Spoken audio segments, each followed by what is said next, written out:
Welcome back to the middle school college planning video series. I hope these have been helpful. Today we are going to talk about your 4-year high school schedule. This is assuming you are in middle school or younger. For example, this past week, we had an orientation info session at my daughter's school, and they talked about the classes that she would need to be taking for the next 4 years. So that's important. Why is it important? Because you need a plan. You need to know where you're going. There's a great quote. I don't know who said the quote or wrote the quote, but it says, you need to have a plan, a personal roadmap. The best car in the world will not take you to the right place if you do not know where you want to go. And that's true of college as well. You can not plan, or you can plan. One's going to get you where you want to go better, if at all. So let's look at this. Why do we need a 4-year high school schedule? Because we're backwards mapping. That's the terminology moving forward for find out where you want to go and get there.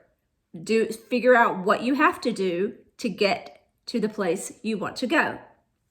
So backwards mapping means you've gone on, and we'll talk a little bit more about this later, but it's very simple. Right now, if you need to know how to do this, the quickest way is to go online, Google some colleges that your child is interested in or that you are interested in, and see what their freshman admission requirements are.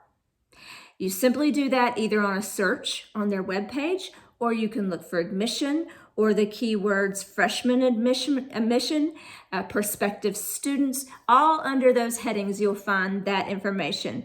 And for the most part, it's pretty cut and dried what they all have. They're very similar unless you're going to a very interesting school that has different standards. Sometimes a private school will have different standards. But for the most part, they all fall in line with what a public school 4-year high school schedule it has on it. But a lot of times they might want like a fine arts, where a public university like UNC Chapel Hill may not need that. So you need to go online, research those colleges very quickly just to see. You don't have to do a deep dive into the research, but just to see what their requirements are, just for you to be able to attend, just to have admission. Okay. This past week, my daughter and our family went over to her school to learn about their high school program, to understand a little bit more about what she's going to be doing for her schedule. So when we got home, we created a form. Some of you can ask me for this form. I'm happy to send it to you. I have a Mac, if that matters any way to getting it quickly for you. But this is the form. It's very hard to see here, but it says 4-year high school schedule, and then you put your goal here. What is your college career aspiration? She would like to be an orthodontist. And then you just put the classes that are required for graduation at your school, at your high school. So these are the classes that are required, and that we notate electives there. And then this stuff down here is extra. We'll talk about that later. But for the most part, you're going to put in 10th or 9th grade, what she's going to pick, what was the grade she received at the end of the year. You'll fill that in. And then you'll keep going. 10th grade. What is my 10th grade year? What is my 11th grade year? What's my 12th grade year look like? This is a very valuable form for what you need to have as your roadmap. This is your roadmap to figuring out whether or not you're going to match. So what does that look like? So in her school, she goes to private school. She needs a Bible to graduate. She needs a Bible class to graduate. They do Bible every year. So that's easy. They already have a freshman Bible class. That's her Bible class. So you just input that there. Then her math.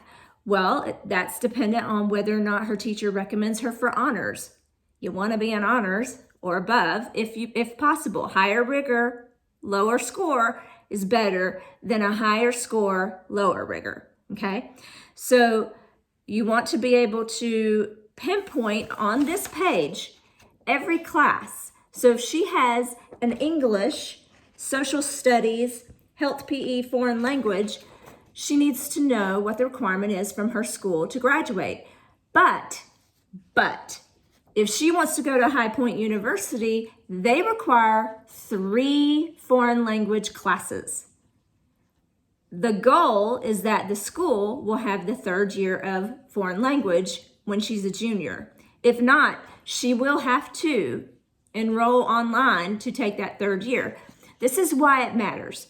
If she said, oh, I'm only going to take 2 years of foreign language because that's all I need to graduate, and then senior year, she's got all of her schedule already picked out with electives and things like that she wants to do, she goes to admission, she goes to apply for High Point University, and this is the case for High Point University. She goes to apply for High Point University, and they require 3 years of foreign language. If you don't have that 3rd year foreign language, there's no need to apply. They will not accept you unless it was a special circumstance, and that I have no proof of. So that is a speculative statement. But if you do not know the colleges that you would like to attend, you don't have to go there and you don't even have to apply, but you've got to know their requirements. If that is different than what you graduate high school with, then you better understand that requirement and plan ahead. So her junior year, she has her 3rd year being in foreign language there with a question mark because we don't know. That class is not actually offered right now. So that is a perfect example of what you need to understand in relation to what does the college require just for admission and what does your high school require.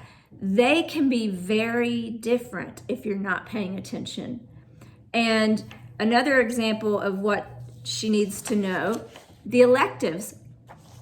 A lot of people are like, oh, you'll do your electives your senior year. You know, you need to pick the easy ones your freshman year. No, you don't. You need to pick what you're allowed to pick, first of all. And then you need to go ahead and check off those requirements. Just check them off from what your high school graduation requirements are, but knowing your college admission requirements. So this is so important. And I love my daughter's school.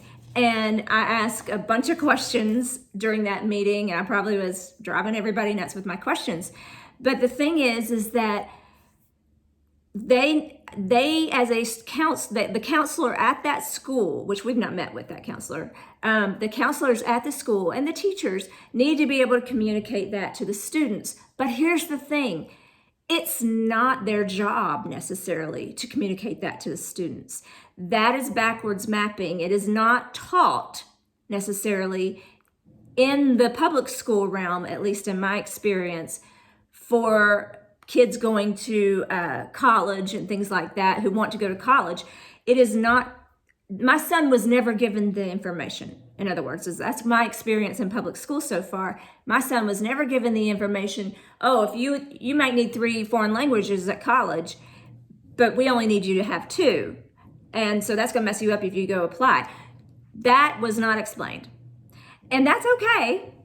It's our job as parents and kids, if you're listening, to do the work and find out the information. So what we will do next time, and again, if you have any questions, if you want this form, I can try to send it to you. Again, I have a Mac, so I'm not sure if it's gonna completely transfer over perfectly. I'm not sure, not that techy. But if you want this form, I'm happy to send it to you. And then also, if you would like to understand more about that, how to fix that for your high school schedule, you can ask me that. I know this video is long, but this is so important for especially incoming freshmen. And if we had known this information, you know, how we needed to backwards map when my son was a freshman going into freshman year of high school, he would have been ahead of the game. And he also would have not had to take certain classes that we were told we had to take. You obviously got to graduate, but there's like health and PE could have been done online, and he could have already had an elective that matched his major. in his freshman year, as opposed to choosing an elective just for graduation. So next time we talk, I'm going to be talking about how, let's break that down. How do we research a college admissions requirement? You can do that right now. It's very simple. It's a very simple Google, but let's deep dive into it a little bit more next time. And then I hope this has been helpful. If you have incoming freshmen, I hope you're utilizing this information. Send some feedback to me. Let me know. Ask me some questions. I'm happy to help. And like I said, I'll send that form if you need it. But plan, you got a backwards map. You got to plan for the colleges you're attending, even if you don't know if you can attend there or will attend there.